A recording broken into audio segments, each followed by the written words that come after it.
What if the stories of angels descending weren't about angels at all? Most people see UFO religions as a bizarre modern invention, a mix of pseudoscience, pop culture, and New Age delusion. But when you strip away the metallic ships and blinking lights, something older emerges. These groups speak of beings from above, messengers of light, saviors returning from the sky. They deliver revelations. They demand moral purity. They promise judgment and sometimes escape. And the deeper you look, the more these beliefs start to echo something else. Not just mythology, not just ancient aliens. Christianity, the original one, before cathedrals, before councils, before it became familiar. Tonight, we look at what happens when UFO religion doesn't look like fiction, but like forgotten theology. In ancient Christianity, messengers from heaven were central. The word angel comes from the Greek angelos. It means messenger. They came with light, with voices, with warnings and promises. They descended from the sky, announced events, and left the human witness forever changed.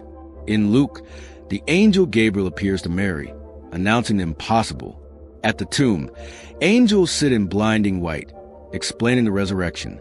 In Acts, an angel breaks Peter from prison. They appear suddenly. They know things no one should.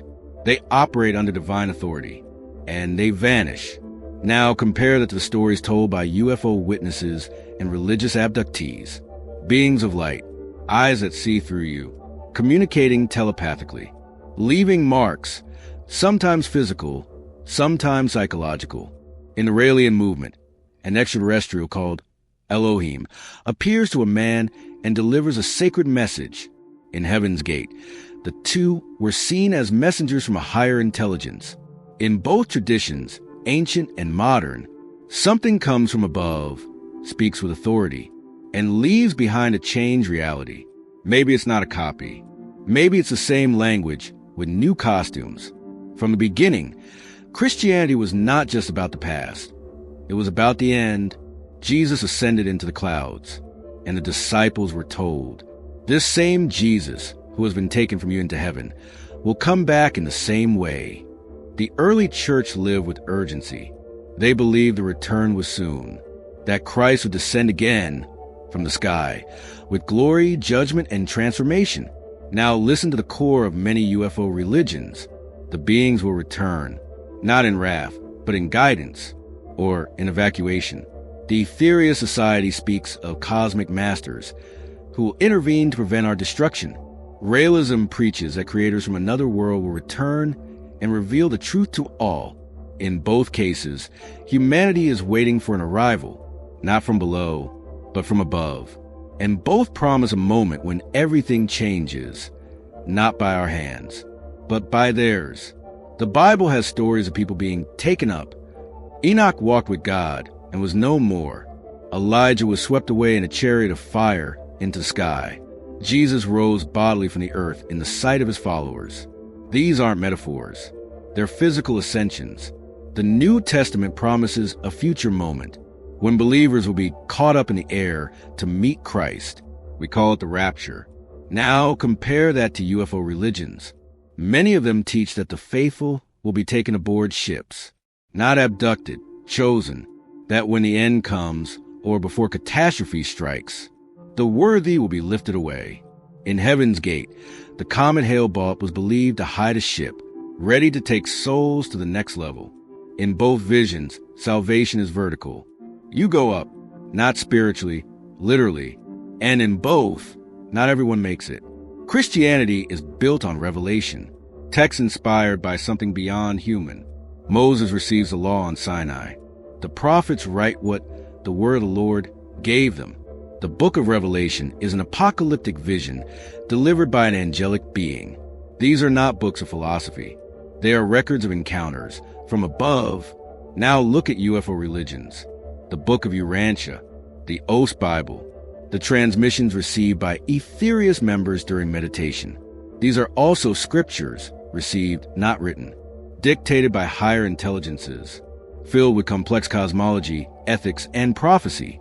To the outsider, they seem absurd, but to a Christian in the first century, they would seem familiar. A vision a voice, a pen. That's how most sacred texts begin. In Exodus, God descends on Mount Sinai in fire and thunder. He gives Moses a law, not suggestions, but commands. Do this, don't do that, or face judgment.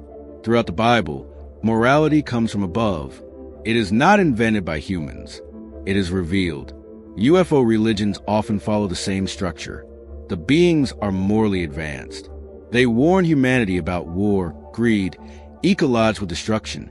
They offer new commandments, often centered around peace, unity, and stewardship. They claim authority not because they are stronger, but because they are older, wiser, from above, whether it's angels or aliens. The message is the same. Lie better, or be judged. This isn't about proving aliens or discrediting religion. It's about patterns. Because when you strip away the symbols, wings or ships, halos or helmets, you find something underneath, a recurring story. Something from above speaks. It chooses messengers. It gives laws. It promises to return. And it divides humanity.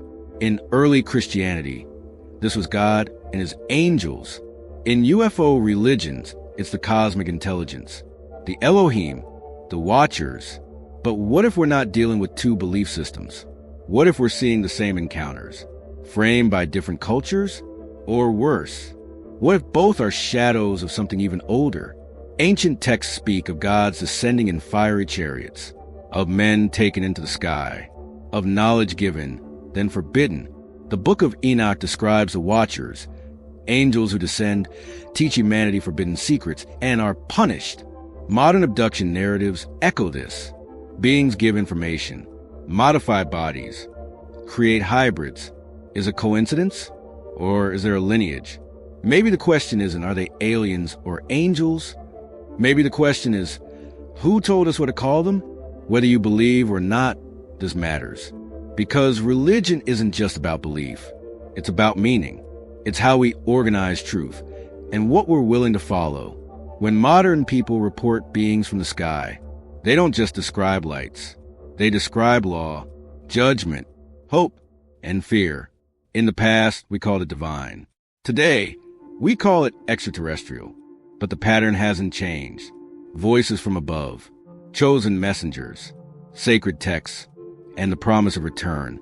So maybe the question isn't whether UFO religions are real. Maybe it's why they sound so familiar, and what that says about where our oldest beliefs came from.